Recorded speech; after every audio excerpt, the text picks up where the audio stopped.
Assalamualaikum warahmatullahi wabarakatuh. Saya Feni Orinanda, mahasiswa alih kredit kebidanan. Hari ini saya akan melakukan OSCE tentang pendidikan kesehatan diaperas dan oral trust kepada Nyonya I, dan berikut adalah videonya. Selamat pagi. Iya, pagi. Dengan Bu Ida ya? Iya.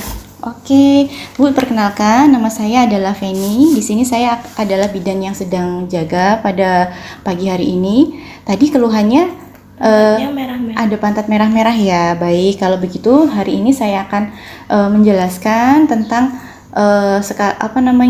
apa yang terjadi dengan baby. Sekaligus nanti saya akan memberikan edukasi juga tentang oral trust dan diaperas. Nah, yang dialami oleh baby ini adalah diaperas atau ruam pada popok. Tapi sebelumnya saya tutup pintunya dulu. Saya cuci tangan dulu ya, Bu. Iya. Oke, baik. Oke. Ibu sebelumnya sudah tahu belum tentang diaperas atau oral trust? Itu sudah tahu belum? Belum ya.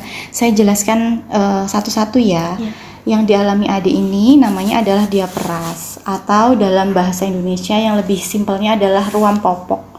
Ruam popok itu memang bukan hal yang normal, tapi sering ditemui atau banyak ditemui sama anak-anak yang usianya 14 sampai 15 bulan. Nah, ini adalah sebenarnya peradangan atau iritasi itu yang terjadi di area popoknya. Area popok itu ya di pantat, di selangkangan, di area genitalianya.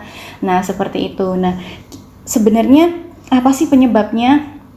Penyebabnya adalah biasanya karena dia sering buang air besar atau buang air kecil. Kemudian kebersihannya kurang terjaga misalnya, atau bayinya sedang mengkonsumsi obat-obat antibiotik, atau ibu kan lagi menyusui, ibunya juga sedang mengkonsumsi antibiotik. Nah, jadi nanti biasanya kan kalau sedang mengkonsumsi antibiotik maka tubuhnya itu menjadi tidak kebal kuman gitu, karena biotik alami tubuhnya kan sedang dilumpuhkan tuh, jadi mudah terjadi peradangan atau iritasi gitu. Biasanya juga karena selalu sering menggunakan bahan yang membuat bayi alergi, misalnya tisu basah, seperti itu ya, Bu. Nah, tanda-tandanya apa? Biasanya kemerahan atau bruntus, terus di area selangkangan, pantat, maupun di area genitalia. Biasanya kalau perempuan tuh di bibir-bibirnya itu ada, Bu, itu karena memang namanya diaperas. Nah, bukan masalah yang berat, tapi kita harus segera mengatasi. Nah, gimana cara mengatasinya? Yaitu yang pertama, ganti popok sesering mungkin. Jadi kalau popoknya udah basah, misalnya dia pakai popok yang instan, sekali pakai, ketika sudah pipis diganti. Kalau misalnya dia tidak pakai yang pakai celana biasa, malah justru ya ketika ngompol sedikit harus segera diganti. Kan kadang ada, kita nggak tahu nih, karena anak kita umur 14 bulan kan udah mulai jalan ya, Bu.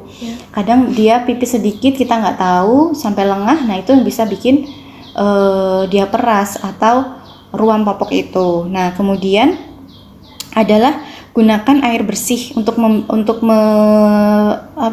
membilas atau nyebokinnya pakai air bersih aja, nggak usah pakai tisu basah, karena biasanya tisu basah itu mengandung parfum atau alkohol yang bisa menyebabkan kulit bayi yang sensitif itu iritasi, begitu ya, Bu. Nah, terus kemudian kalau misalnya mengganti popok itu kan kita bilas nih, Bu. Boleh dibilas pakai air langsung, boleh pakai kapas yang Ibu tahu kapas bulat itu, kapas yang untuk cebok itu ya, dicelup air. Itu tidak usah terlalu digosok-gosok, Bu, cukup kayak ditepuk-tepuk gitu aja, nanti langsung dikeringkan. Setelah itu dikeringkan juga sama, dikeringkan juga ditepuk-tepuk aja, jangan dilap kayak kita menggosok seperti ini, tapi ditepuk-tepuk.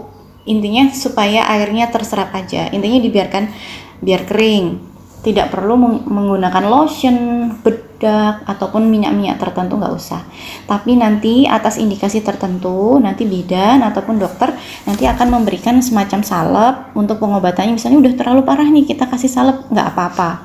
Ya, yang penting nggak usah dikasih bedak, lotion, ataupun minyak-minyakan. Terus kemudian intinya dijaga seperti biar dia nyaman. Nah, kalau popoknya itu kalau diusahakan tidak boleh terlalu ketat, Bu. Jadi misalnya ini dia pakai diapers ukurannya M. Kalau bisa pakainya yang di atasnya, satu angka di atasnya. Satu ukuran di atasnya L, berarti harusnya dipakaikan L. Asal itu tidak kedodoran, dipakaikan yang ukurannya lebih longgar. Kalau celana juga belikan celana yang lebih longgar dan bahannya bisa menyerap keringat. Seperti itu ya, Bu. Nah, terus kemudian di area popok itu juga itu kan sebaiknya itu sering-sering dilihat kebersihannya, Bu. Ada apa di sana? Misalnya kan anak-anak umur 14 bulan udah mulai aktif nih. Siapa tahu dia main kotor-kotoran atau becek-becekan. Nah, itu harus sering dibersihkan. Begitu ya, Ibu. Iya. Dari penjelasan saya yang tentang diapers ini ada yang ditanyakan? Tidak ada. Tidak ada ya. Kalau begitu saya akan mulai menjelaskan tentang oral trust ya, Ibu. Oral trust itu adalah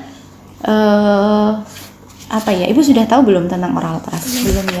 Oral trust itu kayak gomen itu loh, Bu. Bukan gomen ya. Jadi ada bintik-bintik atau putih-putih yang seperti jamur di dalam mulut bayi. Adik sudah pernah mengalami? Belum ya. Nanti kalau misalnya Ibu mengalami hal yang seperti itu jangan takut juga dan sebaiknya hati-hati dikonsultasikan ke dokter ataupun ke bidan karena itu adalah oral trust adalah kandidiasis atau jamur, Bu. Jamur yang ada di dalam mulut bayi. Nah, itu biasanya adanya di lidah, putih-putih seperti sisa susu itu loh, Bu. Di lidah, terus kemudian di langit-langit, ada di dinding dalam mulut, bisa juga di bawah lidah. Pokoknya macam-macam, Ibu. Tapi yang sering yang gejalanya sering muncul itu di lidah. Nah, terus kemudian ciri-cirinya apa? Bercak putih di sekitar lidah seperti sisa susu. Terus kemudian bayi kok tiba-tiba nggak mau nyusu lagi padahal biasanya senang menyusu. Terus kemudian mukosa mulut mengelupas, jadi kayak lecet-lecet gitu, Bu. Nah, kemudian ada lesi multiple atau bintik-bintik lah, ada bintik-bintik di dalam mulut. Kemudian yang sangat kronis itu adanya terjadi granulomatosa atau adalah lesi berbenjol kecil-kecil. Nah, menyerang bayi dari anak-anak yang berlangsung lama hingga menyerang kulit juga sampai keluar ke kulit-kulitnya. Jadi menyebar seperti itu. Nah, kalau biasanya gejalanya juga kalau oral trust itu dia demam, Bu, sampai tinggi 40 derajat Celcius. Jadi misalnya nanti ibu mengalami demam, anaknya mengalami demam, coba dilihat mulutnya ada oral trustnya nggak, ada yang putih-putihnya enggak. Terus kemudian tidak mau makan, tadi ASI juga nggak mau ya karena mulutnya sakit, Bu. Jadi nggak mau makan, nggak mau minum, biasanya ada ngeluarkan air liur juga dan pokoknya ngencesan gitu loh, Bu, karena kan seperti kita sariawan seperti itu. Nah, kemudian apa sih upaya kita supaya bayi kita tidak terjadi oral trust itu? Yang pertama, kita harus menjaga kebersihannya. Jadi sebelum kita menyusui itu kita benar-benar harus tahu kalau area payudara kita tuh bersih, terutama di area putingnya. Terus kemudian kalau pakai dot atau susu tambahan, kalau ada pakai susu tambahan nggak, Bu? Pakai ya. Kalau bisa pakai dotnya yang bisa tahan dengan food grade. Yang pertama tahan dengan air panas, karena kalau bisa setelah kita mencuci dot itu kita harus rebus dulu, Bu, dotnya itu beberapa menit direbus, kemudian kita tiriskan dan nggak boleh disentuh-sentuh. Karena apa? Supaya tidak ada bakteri di sana, seperti itu. Terus kemudian kalau bisa kempong itu juga nggak usah dikasih, Bu. Kempong encit itu tidak usah dikasih. Nah, terus kalau untuk kemudian setelah nyusu, kalau bisa, ini kan udah 14 bulan ya, berarti sudah makan ya. Nah, itu kalau bisa setelah menyusu dia dikasih air 1-2 sendok air putih, Bu, supaya nanti kayak membilas gitu loh, Bu. Nah, supaya nanti tidak menumpuk bekas ASI ataupun bekas susu formula yang ada di dalam mulutnya, seperti itu. Nah, kalau cara merawatnya yang pertama kita cuci tangan. Kalau sudah terjadi itu loh, Bu, kita sering-sering cuci tangan, kemudian membersihkan dahulu bekas oral trustnya itu dengan cara kita seperti ini, Bu. Ini tangan kita dibungkus, kan sudah cuci tangan, dibungkus pakai kasa steril, kita masukkan ke dalam mulut bayi seperti ini. dibersihkan aja pelan-pelan, tapi jangan sampai menggosok, dibersihkan sampai putih-putihnya itu hilang. Nah, seperti itu. Terus kemudian mengolesi dengan nanti ada salepnya namanya violet, gentian violet ya Bu. Jadi isinya anti jamur, salep anti jamur 0,25%, nanti dioleskan di dalam mulut bayi. Seperti itu. Nah, kalau sudah seperti itu, tadi kan kainnya ada tuh Bu. Kainnya itu mengandung banyak jamur Bu. Langsung dibuang aja, Ibu cuci tangan lagi. Seperti itu ya Bu. Nah, kalau misalnya nanti Ibu mengalami itu, tapi udah melakukan cara yang membersihkan tadi tapi tidak sembuh, Ibu harus segera konsul lagi ke dokter atau kembali lagi ke klinik, nanti akan dilakukan tindakan selanjutnya. Begitu. Dari penjelasan saya ada yang ditanyakan? Tidak ada. Bu Ida tidak ada ya. Baik, kalau Bu Ida tidak ada yang ditanyakan, saya akhiri sesi ini ya Ibu. Semoga nanti dengan penjelasan saya tadi, ruam popoknya sudah sembuh, tidak ada gejala lagi dan tidak mengalami gejala-gejala yang saya jelaskan tadi. Terima kasih ya Bu. Sehat-sehat selalu. Setelah itu kami melakukan dokumentasi dengan cara melakukan swab